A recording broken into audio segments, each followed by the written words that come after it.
Welcome to another episode reviewing the latest and greatest Shenmue Episode 9 from the animation. Now, this story has progressed a lot, and we're going to cover pretty much all of the differences that I find from the games compared to Shenmue the animation, Episode 9. If you're new to this channel, definitely consider subscribing. I mostly talk about gaming, old games coming into light, and of course my favorite franchise Shenmue, which is why we're going over the animation. And we're just gonna jump right into this last week's episode of Shenmue the animation, and just let's dive in. But before I do, let me just actually recommend that you subscribe, but also spoiler warning, because we're gonna go over basically the entire Shenmue series and compare it to Shenmue the animation Episode 9. If you want to see my previous episodes where I reviewed episodes 1 through 8, you can definitely check that out in my channel, and hit that notification after you subscribe if you want to see future updates for the next upcoming episodes of Shenmue the animation. But without further ado, let's dive right into the differences in this episode. And let me tell you, this episode compared to the games got it all jumbled up, all of it. So we're gonna break it down. Let's go. So in this first shot, we see basically Ryo looking at the Woolen shoe book that he found, and of course, he then discovers Chao Sung Ming's name in the book. And basically, this reminds Ryo of course, the moment where Londi mentioned that name. From there, you see a little note fall to the floor. Ryo finds it and it's like, oh, what's this? And it was, of course, that Chawan sign note that Ryo didn't know what it was at first, of course, before he discovers what it is later on. The one thing that's different from the games in this scene, because it's mostly the same, Ryo, as looking through the book, he sees that it's like a martial arts book, and it talks about like a northern style type of martial art, which isn't really mentioned in the series, and it wasn't necessary anyway, but it's pretty close to the games. Moving on to this next scene, we see Ryo approaching Shu Ying's room, and he sees Shu Ying looking at a photo of her brother. What's different from this and the actual games is that in the games, she's actually wearing her red dress, which is like kind of like her casual wear, but in this series, she's wearing her blue martial arts dress that she wears when she's in Manmo Temple. So that's kind of different. And then the scene kind of cuts off after you see the tear falling from her face, but in the game, he actually comes in and interrupts her. And then there's more to it that plays out, but we'll get to that later. So now this next scene really changes things up, because then Ryo walks over to Fang Mei and is like, do you know what this is? She says, I don't know, but you know who might know? The Hong Kong tea shop owner would probably know. And then the owner basically tells him, go visit Guishang. Guishang would know what it is. And that's it. What's different is that in the game, you actually find out what the Chawan sign means by visiting one of the antique shops. And then the antique shop tells you, you can actually go to Guishang and then find out what it is. So it really didn't have anything to do with Fang Mei. You had to do a little bit more investigating as Ryo in the game before you actually went to Guishang. Moving on. Now, as in the games, Ryo takes the note to Guishang. Guishang explains what it all means, but there is one distinct difference about the Chawan sign, or at least how it's presented. In the animation, Guishang actually moves the cups for Ryo and saying, basically, move it in this fashion and then you wait at a tea shop. Whereas in the games, she actually instructs Ryo on how to move the teacups, basically for the Chawan sign. So this is very important actually, because in the game, she's basically telling you exactly what to do. So it's like really hard for you to screw it up. But because she did the Chawan sign there, at first you're confused. Okay, what direction is it? Should I put it in the right direction? Is she facing it, or am I supposed to do it a certain way? It adds a little bit of confusion, which I think is an improvement that she showed you, because it initially confused Ryo, which actually adds more to the story. Moving on. So in this next scene, Ryo actually does the Chawan sign and then gets handed a note to basically go directly to Manmo Park. When Ryo goes to Manmo Park, he basically gets attacked from behind and is knocked out. Slightly different from the games, but I'll explain. When Ryo then wakes up, he's of course like all bandaged up, and then he finds the picture of Ximing, which is Shu Ying's brother. And then he's like, whoa. And then from there, basically later on, you see Fang Mei just helping him recover. And then they have a conversation about who is Ziming? Can you tell me a little bit more about him? And then she explains to him that he was Shu Ying's brother and that he left. Now, where the games differ, because a lot of these events are kind of screwy and messed up. Now, first of all, let me be very specific. You don't start searching with the Chawan sign until after you know all 4 voodoo. So the fact that he still has 1 voodoo yet to go is one thing. But for purposes of this conversation, let's go to these particular events that the animation referenced. Now, when doing the Chawan sign and you did it at the wrong location, apparently what happens is you get handed the note just like in the animation. However, the note tells you to actually go to the come over guest house and wait for a phone call. So Ryo goes, waits for the phone call, and then he gets the phone call that basically says go to Manmul Park.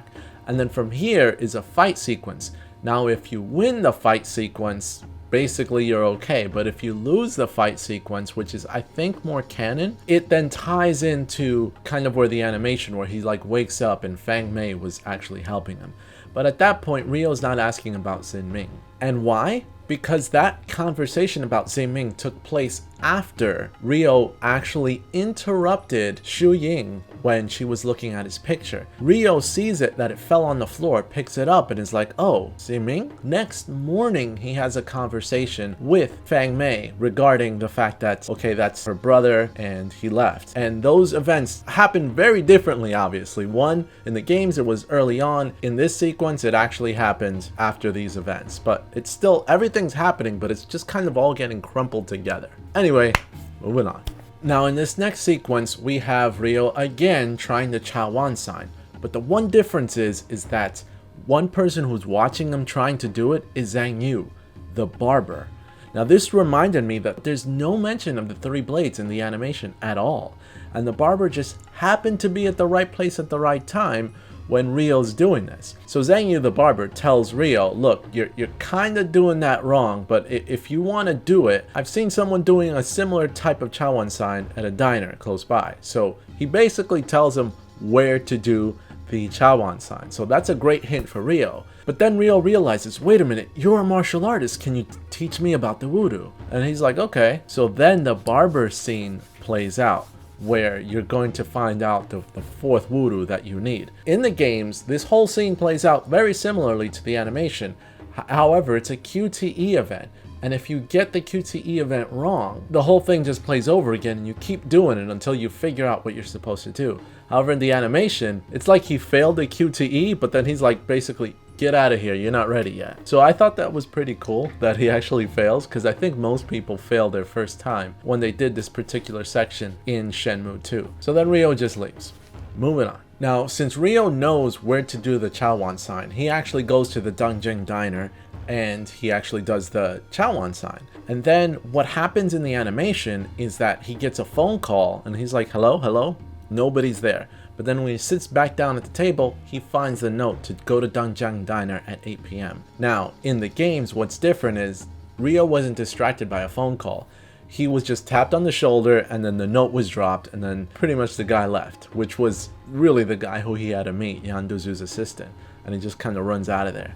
So that in itself was slightly different, unnecessary in my opinion, but it still played out close enough to really match the games. Moving on. This next scene does not play out in the actual games at all whatsoever. Shu Ying's looking for Ryo at Manmo Temple, and Fang Mei's like, yeah, he's not here. He actually left to a tea shop this morning. And she's like, he's not ready. He doesn't know what he's doing. Even though it was a short scene, it actually added some context to a later scene in both the animation and in the game, so I thought that was pretty cool. So back at Dongjin Diner, right at 8 p.m., Yan Duzu's assistant shows up, and before they can have a conversation, in busts in the Yellowhead gang and captures Zhang, which is Yan Duzu's assistant.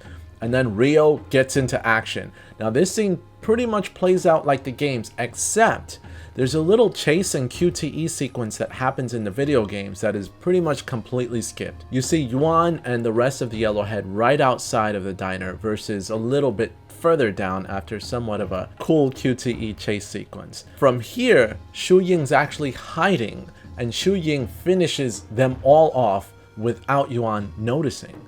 What's interesting about this is that now we have some context as to how Shu Ying know to be here, and both the animation and the games pretty much play out similarly from this sequence of events, even showing Yuan falling, which was pretty cool. And then finally, when Zhang is finally talking to Ryo, difference here is that the animation, they talk outside, where in the video games, they're actually talking back in the diner, which is kind of beat up. But they have a similar conversation as well in both. They're almost completely similar, except one thing. When Zhang is telling Ryo to basically search out Ren of Heavens, the one thing that he leaves out in the animation is why search for Ren of Heavens. When in the game, he tells you the fact that Dan Yu, the leader of the Yellowheads, is after Yuan Duzu, and his rival is Ren of Heavens. He doesn't mention any of that in the animation, but he just tells you, find Ren. But why? That's not even told in the animation, which is curious. Alright, now let's talk about Yuan. Yuan is a character that has some, I guess, controversy. So Yuan is actually a trans character in the animation. You can tell by the way he's dressed and how he's referred to in the male voice that it's a trans character. However, that actually matches the Japanese intentions and how the Japanese game was made. It was a male voice actor that played that character, and everyone refers to Yuan as he. But when it was getting translated for European audiences and then in North America for the Xbox release, they re-recorded the voice to be female and referred to Yuan mostly as a female in the Japanese subtitles and in the North American release of Shenmue 2. And Yu Suzuki did this because he was afraid on how that type of character would be accepted overseas when compared to Japan. Thankfully, in the animation, they stuck true to the original intentions of Yu Suzuki and the original Japanese release, which I'm pretty happy about. So now this next sequence of events is like, again, totally different from the games. So let's go over the animation steps first.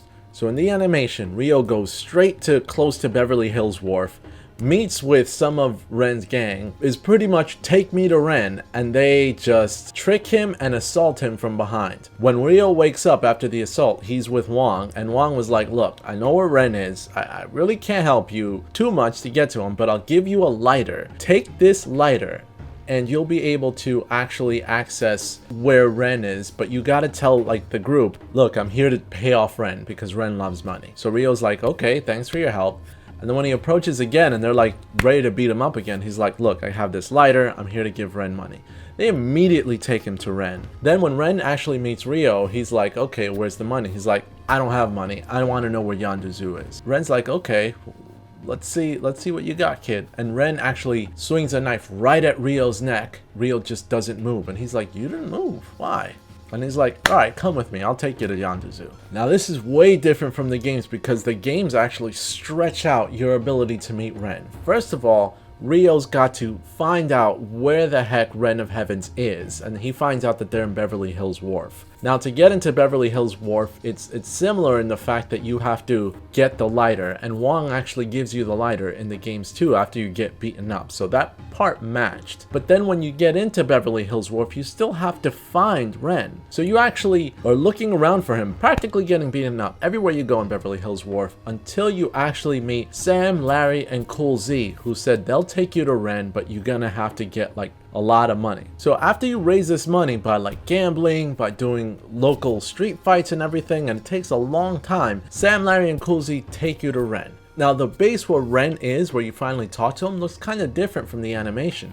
The animation's base of where Ren is actually looks like his base from Kowloon, but that's not till much later in the game. But in the video games, it looks totally different where you meet Ren. And then of course, Ren is like, takes the money from you. He's like, thanks. And then he attacks you with the knife, but you have to do a QTE sequence rather than just not move. So the reason that they did this in the animation is to play off later, of course, in the story and kind of tie things up, which I think they did a really good job. That this is how you meet Ren, and it's different in the games when compared to the animation. Again, they just rushed it, but they got rid of a lot of fat that was unnecessary because it's a video game. Video game needs to stretch out the time.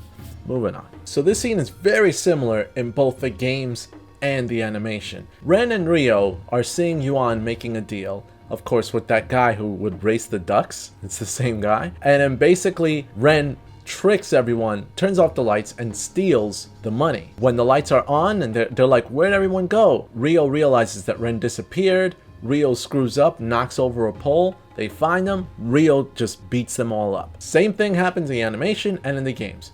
But here's where it's different. When Ryo leaves, in the games, Ryo bumps into Wong and Joy, and they tell him he's at Pigeon Park. Now, he's in Pigeon Park in both the animation and the games. But in the games, he's hanging out with Cool Z, Sam, and Larry. That's different because for some reason, Cool Z, Sam, and Larry are completely missing from these events in the animation. You just see Ren there by himself, kind of like holding the bag, where in the games, he's not holding the bag.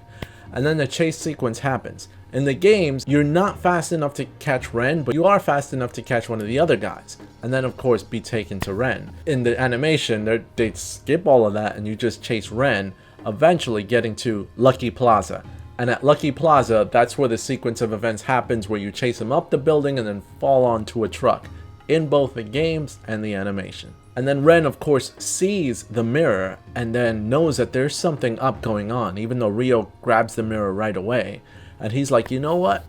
I'm gonna help you out because I care about money and I want a piece. This looks like it's got a lot of money tied to it. That was pretty similar, but the difference is that in the animation, the one key detail is that Ren mentions that, you know what? I'm usually on the defensive, but you were like pretty cold, like you didn't even budge when he put the knife at him. And then that's when Ryo figures out, wait a minute, that's the lesson I was supposed to learn for the voodoo. And he's out of there. The other difference from this and the video games is that right from here, Ren is like, Danyu's in Kowloon. We gotta go to Kowloon.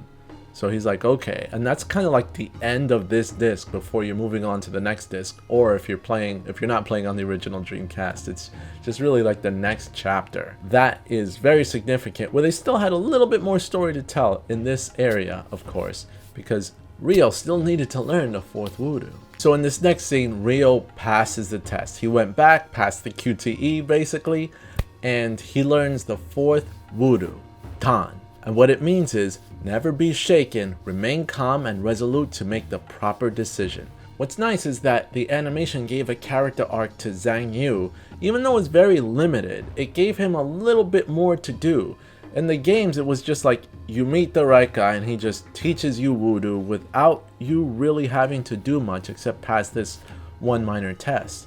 It allowed Ryo to learn what he had to do and mix it in with progressing the story. So it was like several things were going on at once, and I loved the way the animation was able to bring all of the voodoo together, add to the story, but yet progress it with meaning. It just comes together a lot better than the actual video games, which is, it's rare to say that an actual medium that's just watching entertainment outperforms some story elements when compared to the games, but you have Yu Suzuki's involvement in this, which is so important, and I like what the animators did here. So then from here, this scene is completely original to the series, but it kind of wraps up this story arc in a sense. Ryo goes back to Manmo Temple where Shu Ying is standing there, and he basically says, I know about your brother, and I know that Seeming left. I know all about that. That's why you've been treating me the way you have. And then she asked him, why did you come here? And he said, well, it was to learn about my father's murder. And she's like, well then, what happens when you do learn about it? What if you find out that it was just a mistake? Then what? And he's like, I don't know. But then she says, I know what you do. But then he's like, look, we're not on the same page. And she's like, you know what? The purpose of martial arts is to preserve life, not destroy it. And at that point, Ryo was like, thank you, but I have to leave. And that right there adds some heartbreak, because that scene really didn't play out at all in the games the way it did. But now it added an extra layer to Ryo leaving and her feeling abandoned again, just like her brother abandoned her. And she has a flashback of him leaving, and she's just hurt. Basically, after he leaves, she just looks down and she's like sad. Fades to black, and then she says, as you wish. And that's the end of the episode. Wow, so much covered, so much of the game covered in such a short amount of time. A lot of things skipped. There was no gambling, there was no working, there was none of you really getting to know a lot of specific details about Hong Kong. There were no duck races, so you had no idea where that guy was from when making the deal with Yuan. A lot of things that just were unnecessary to mention in this anyway. You didn't have Fang Mei's birthday. They could still possibly do that, but they didn't do Fang Mei's birthday. But there was so much that they were able to tell from the core story that it was entertaining, and it was done in a way where it really brought everything together. Sure, this episode had a lot of things out of order, but the point was it was able to use those story elements in a half an hour storyline, something that had more meaning and connected to the voodoo. All of those voodoo episodes were great storytelling where they added context that didn't exist. But this one in particular added context by using story elements that already existed in the Shenmue series, rather than writing a few original key items like the other three did. This one was like, let's use everything that's really in Shenmue, pack it in, and then tie it into Zhang Yu's fourth voodoo, Dan, which was awesome and amazing. I'm looking forward to the next episode of Shenmue the animation, so definitely catch it on Saturday night, Sunday morning, basically 12 a.m. Eastern Standard Time on Adult Swim and Crunchyroll. This was awesome, and I'll of course do another comparison between the games and the animation next week, basically. So thank you all for watching, and as always, you make my day when you subscribe today. This is Magnus, and I'm out. See you guys next time.